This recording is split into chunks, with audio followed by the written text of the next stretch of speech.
کا حق ہے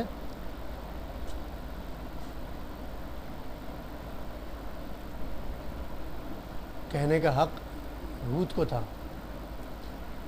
کیونکہ وہ اللہ کا فرستادہ تھا، وہ اللہ کا پیغام لے کر آیا تھا، اپنے ساتھ دلیل لے کر آیا تھا۔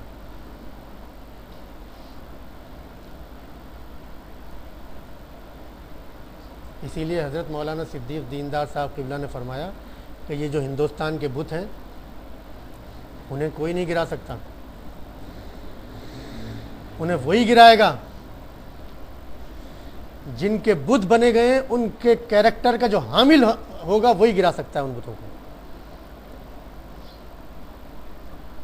خانہ کعبہ میں بت کس نے گرائے؟ خانہ کعبہ میں بت گرائے حضور صلی اللہ علیہ وسلم نے اور صحابہ کرام نے، کیونکہ وہ جو بت بنے ہوئے تھے وہ مقدس لوگوں کے، اور جو اس قوم کے سردار تھے اور قوم کے اچھے لوگ تھے ان کے بت بنے ہوئے تھے۔ تو ایک پاک باز آدمی کا بت بنا ہوا ہو، ایک مقدس ہستی کا بت بنا ہوا ہو، تو یہ بھی اللہ کو گوارا نہیں ہے کہ اس مقدس ہستی کا بت کوئی ناپاک شخص گرائے، یہ بھی اللہ کو گوارا نہیں ہے۔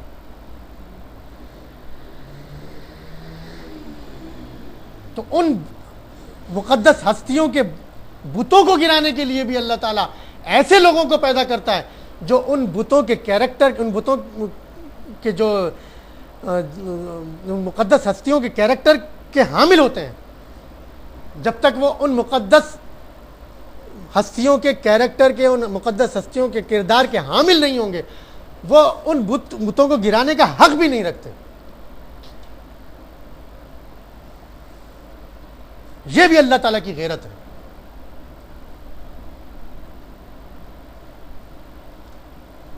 کیونکہ وہ مقدس ہستیاں ہیں، وہ اللہ کے فرستادے تھے، وہ اللہ کے ولی تھے، اولیاء تھے۔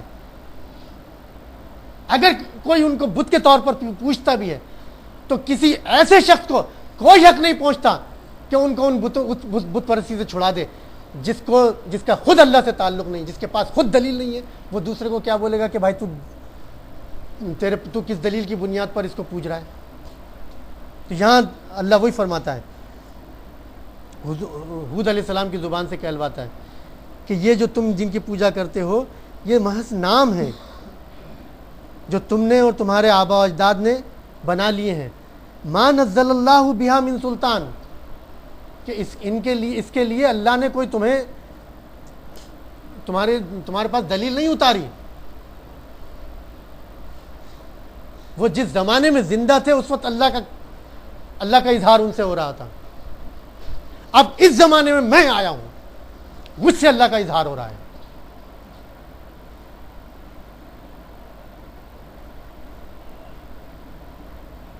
تو پھر وہ ان بتوں کو گراتا ہے۔ جیسے کسی شاعر نے کہا ہے نا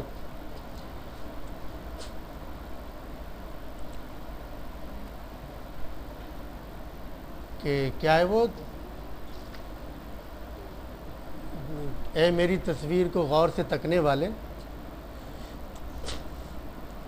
اے میری تصویر کو غور سے تکنے والے، مجھ میں کیا بات نہیں جو میری تصویر میں ہے۔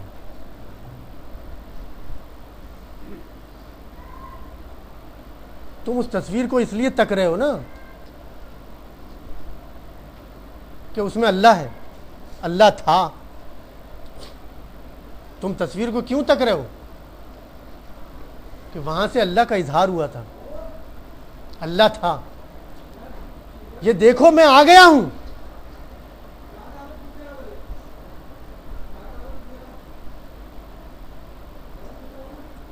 تم میری تصویر کو تک رہے ہو، وہ تو تصویر ہے، میں وجود ہوں سامنے بیٹھا ہوا۔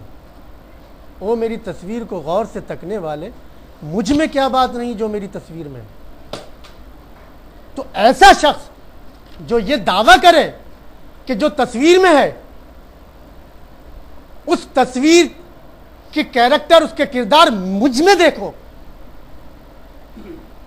مجھ میں ہے وہ سب کچھ، جس وجہ سے تم پوجا کرتے ہو اس تصویر کی، تو مجھ میں کیا بات نہیں ہے جو میری تصویر میں؟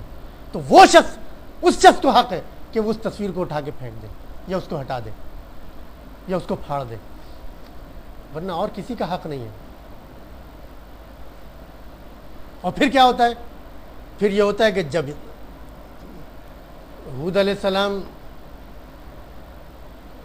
کے جو ماننے والے ہیں اور ہود علیہ السلام کی جو قوم ہے، پھر جب وہ عروج پہ پہنچی تو پھر انہی کی ایک شاخ تھی جو سمود بن گئی، اسی عاد کی ایک شاخ تھی جو سمود بن گئی۔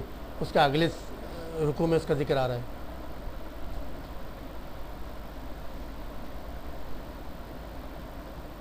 جس کی طرف صالح علیہ السلام کو بھیجا گیا۔ یعنی کیا ہوتا ہے؟ وقت گزرتا ہے، نسلیں آتی ہیں، پھر ردب و یابس ہو جاتا ہے، پھر جو حقائق ہیں وہ پردے میں چلے جاتے ہیں، تو پھر اللہ تعالیٰ ایک نئے بندے کو بھیجتا ہے۔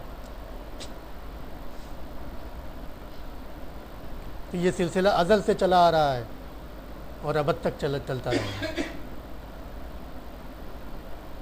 یہ ازل سے چلا آ رہا ہے اور ابد تک چلتا رہے گا۔ اسی میں انسان کی ارتقاء ہو رہی ہے، روحانی ارتقاء۔ وہ اللہ سے قریب تر ہوتا جا رہا ہے۔ اس کے اندر ایک زمانہ تھا کہ انسان، یعنی اس کو انسان کہتے ہوئے بھی شرم آتی ہے، لیکن آج کم از کم کوئی بدماش سے بدماش انسان بھی جب بدماشی کرتا ہے نا، تو وہ ہمیشہ یہی بولتا ہے کہ میں تو اصلاح کرنے کے لیے آیا ہوں۔ اتنی تبدیلی تو آ گئی، کسی میں یہ جرأت نہیں ہے کہ میں بدماشی کرنے کے لیے آیا ہوں، حالانکہ کرتا بدماشی ہے، لیکن بولتا پھر بھی کیا ہے کہ میں تو اصلاح کرنے کے لیے آیا ہوں۔ تو اس ارتقاء سے کم از کم اس میں یہ جرأت نہیں ہوتی کہ وہ جو اندر کی بات ہے نا، جو دل میں ہے اس کے، وہ زبان پر لے آئے۔ اتنی تبدیلی اس کے اندر واقع ہو گئی ہے اس انسانیت میں، تو اور ارتقاء انسان کی ہو رہی ہے، اور یہ ہوتی رہے گی۔ یہ انسان کی ارتقاء ہوتی رہے گی، اور ایک وقت آئے گا اس کرۂ ارض پر سوائے مسلمان کے اور کوئی نہیں ہوگا۔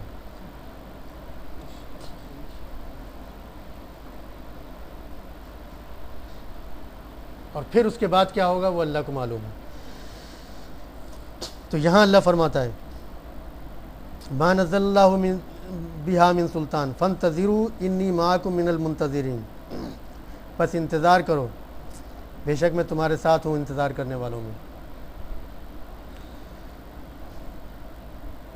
پھر آخری آیت ہے یہ، اللہ فرماتا ہے کہ فانجیناہ والذین معہ، پھر ہم نے اسے بچا لیا، ہود علیہ السلام، والذین معہ، اور جو اس کے ساتھ تھے، برحمت منا، اپنی رحمت سے، وقطعنا دابر الذین کذبوا، اور